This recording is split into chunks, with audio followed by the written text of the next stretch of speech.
আসসালামু আলাইকুম। সুপ্রিয় শিক্ষার্থীবৃন্দ, কেমন আছো তোমরা সবাই? আশা করছি ভালো আছো। আমিও আলহামদুলিল্লাহ ভালো আছি। এখন বাসায় আছো তো তোমরা সবাই? আমি আশা করছি তোমরা সবাই বাসায় আছো, সুস্থ আছো, স্বাভাবিকভাবে আছো, নিরাপদে আছো। খাওয়া দাওয়া ঠিক মতো করবে, পরিষ্কার পরিচ্ছন্ন থাকবে, আর বেশি বেশি করে বারবার করে হাত ধুবে, 30 সেকেন্ড ধরে, আধা ঘন্টা পর পর বারবার করে হাত ধুবে। আজকের ক্লাসটা তাহলে শুরু করে দিই। Shimul memorial nursery school and কলেজের অনলাইন ক্লাসে তোমাদের সবাইকে জানাচ্ছি স্বাগত। আমি Jesmin Ahmed Khushi, Shimul memorial nursery school and college, Rajshahi. আবারও উপস্থিত হয়ে গেছি দ্বিতীয় শ্রেণীর গণিত ক্লাস নিয়ে। আমাদের প্রথমে যে বিষয়টি আছে সেটি হচ্ছে ফাঁকা ঘর পূরণ করুন। চলো তাহলে আমরা শুরু করি। ফাঁকা ঘর পূরণ করুন। শিক্ষার্থীরা, আমরা প্রথমে তিনটাই একবার একটু বলে নিব, তারপরে আমরা বোর্ডে সমাধান করতে চলে যাব। তোমরা এখানে তুলে ফেলো। ফাঁকা ঘর পূরণ করুন। ক নম্বরে আছে ৮৮ বিয়োগ ফাঁকা ঘর সমান ৩২। খ নম্বরে আছে ৩৪ গুণ ৩ সমান ফাঁকা ঘর। গ নম্বরে আছে ৩৬ ভাগ ৪ সমান ফাঁকা ঘর। শিক্ষার্থীরা, তোমরা তিনটা অঙ্ক তুলে নিয়েছো। এবার আমরা বোর্ডে যেয়ে সমাধান করব। ক নম্বরে আছে ৮৮ বিয়োগ ফাঁকা ঘর সমান ৩২। আমরা বিয়োগের সূত্র অনুযায়ী কি জানি বলো তো শিক্ষার্থীরা? বিয়োজন বিয়োগ বিয়োজ্য সমান বিয়োগফল। আমাদের এখানে কোন সংখ্যাটা নাই? বিয়োজ্য সংখ্যাটা দেওয়া নাই। তাহলে আমাদের বিয়োজ্য নির্ণয় সূত্র দরকার। বিয়োজ্য নির্ণয় সূত্র মানে কি? বিয়োজন থেকে বিয়োগফলটা বাদ দিয়ে দিলে আমরা বিয়োজ্য পাবো। তাহলে ৮৮ থেকে ৩২ বিয়োগ করতে হবে। ৮৮ থেকে ৩২ বাদ দাও। এখানে উপরে ৮ আছে, ৮ থেকে ২ বাদ দাও। কত হলো? ৩, ৪, ৫, ৬, ৭, ৮। কত পেলাম? ৬ পেয়েছি। বসলো ৬। ৮ থেকে ৩ বাদ দিলে কত হবে? ৪, ৫, ৬, ৭, ৮। কত পেলাম? ৫ পেলাম। ফাঁকা ঘরে কত বসবে শিক্ষার্থীরা? ৫৬। পেয়েছি ৫৬। এরপরে খ নম্বরে আছে ৩৪ গুণ ৩। খ নম্বরে কি আছে? খ নম্বরে আছে ৩৪ গুণ ৩ সমান ফাঁকা ঘর। খুবই সহজ, আমাদের এখানে গুণ করে দিলেই হলো। রাফে গুণ করব, রাফ করি।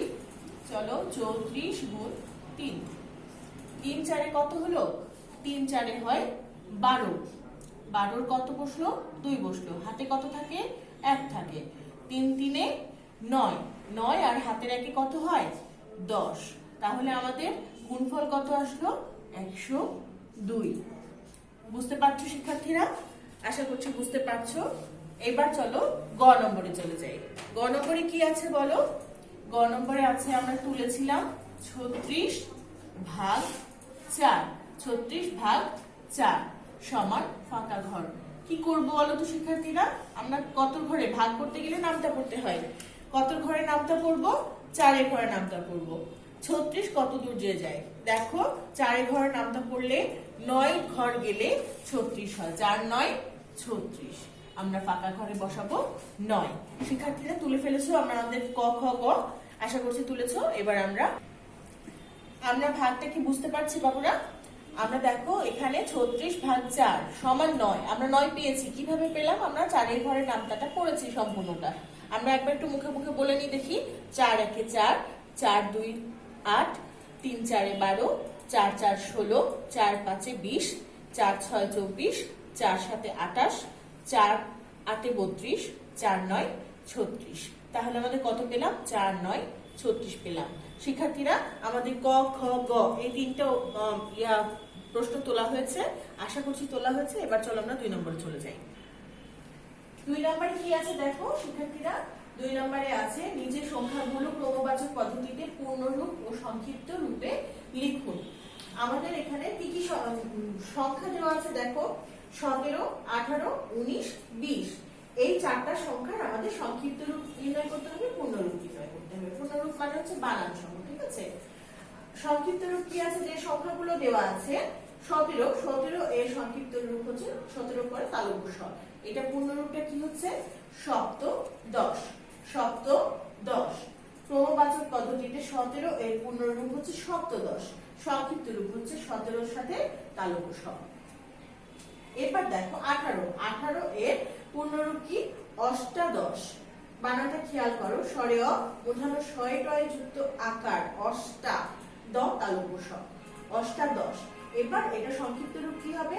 18 সাথে তালব্য স যুক্ত হবে। 19, 19 এর পূর্ণরূপ কি? 19 এর পূর্ণরূপ হচ্ছে ঊনবিংশ। খেয়াল করো, ঊনবিংশ পূর্ণরূপের বানানটা খেয়াল করো। ঊনবিংশ দীর্ঘ উ দন্তান্ন ঊন, বয়রস্বই অনেশ্বর আর তালব্য স, ঊনবিংশ। শিক্ষার্থীরা 19 বানান আমরা স্বাভাবিকভাবে কিন্তু হ্রস্ব উকার ব্যবহার করি, এখানে ঊনবিংশতে কিন্তু দীর্ঘ উকার দীর্ঘ ব্যবহার হবে। খুব সাবধানে বানানগুলো খেয়াল করে লিখতে হবে, ঠিক আছে শিক্ষার্থীরা? এরপরে দেখো 20, 20 এর পূর্ণরূপ হচ্ছে বিংশ। 20 এর পূর্ণরূপ বিংশ, বয়রস্বই অনেশ্বর তালব্য স, বিংশ। এর সংক্ষিপ্ত রূপ কি? 20 তার সাথে তালব্য স। আশা করছি এই ছকটা তোমরা তুলে ফেলতে পেরেছো। এরপরে আমরা পরবর্তী প্রশ্নে চলে যাই। চলো,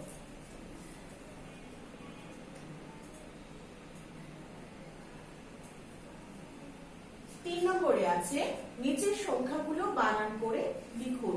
নিচের সংখ্যাগুলো বানান করে লিখুন। কি কি আছে দেখো, 91 আছে, 94 আছে, 96 আছে, 97, 98, 100।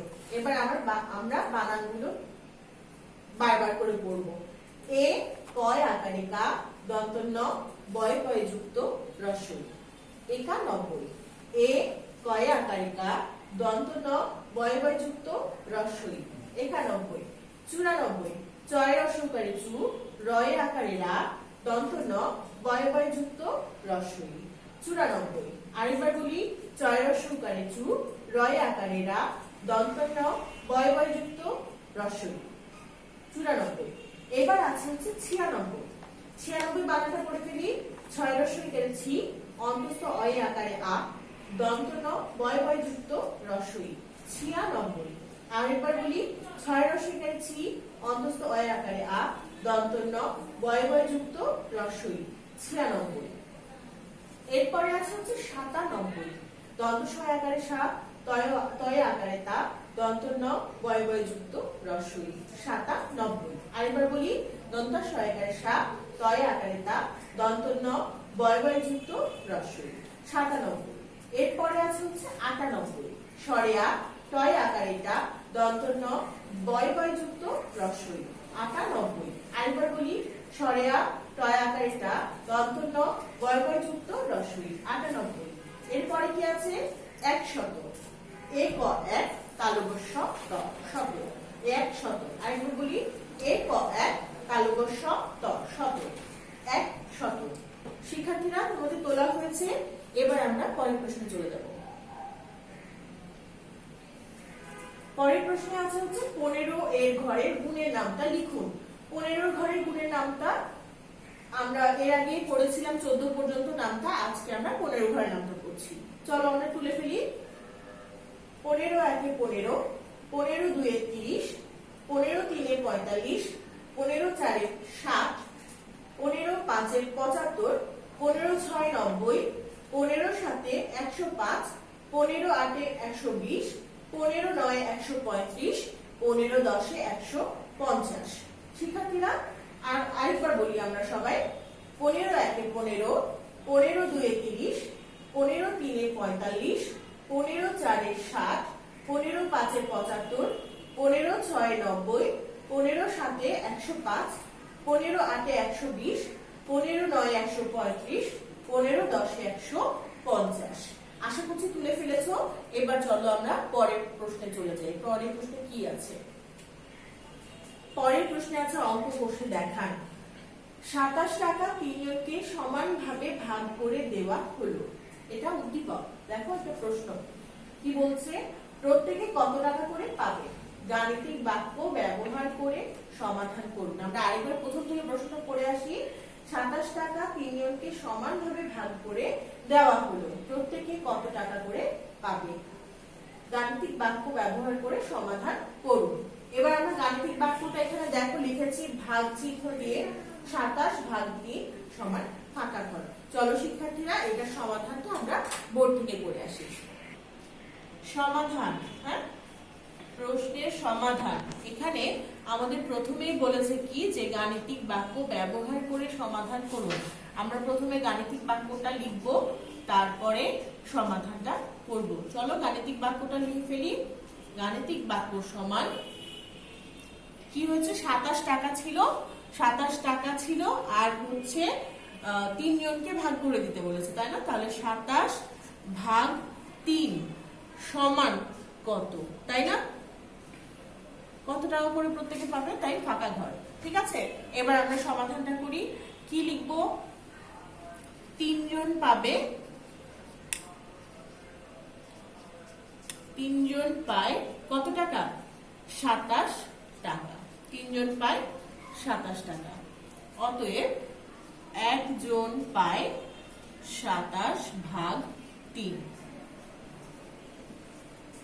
ঠিক আছে, তাহলে কত হলো, 3 ঘরের নামটা পড়তে হবে 27 পর্যন্ত, তাই না? আমরা একটু ভাগ করে নিব, 3 আর এখানে 27 ভাগ করো। 3 ঘরের নামটা পড়ো, 3 একে 3, 3 দুয়ে 6, 3 তিনে 9, 3 চারে 12, 3 পাঁচে 15, 3 6 18, তারপর 3 সাথে 21, 3 আটে 24, 3 9 27। তাহলে এখানে কত দূর পর্যন্ত গেলাম, 3 9 27, 27 27 মিলে গেল, ভাগফল ভাগশেষ কত হলো, 0 হলো। তাহলে এখানে আমাদের কত টাকা করে এক একজন পাবে বলো তো বাবুরা, 9 টাকা করে পাবে। কত টাকা করে পাবে, 9 টাকা করে পাবে। উত্তর 9 টাকা। শিক্ষার্থীরা বুঝতে পারছো? আশা করছি তুলে নিয়েছো। আরেকবার একটু দেখো, গাণিতিক বাক্য আলাদা করে লিখেছি।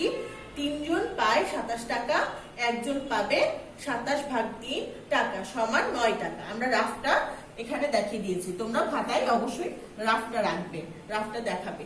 ঠিক আছে শিক্ষার্থীরা, চলো আমরা পরবর্তী প্রশ্নে চলে যাই।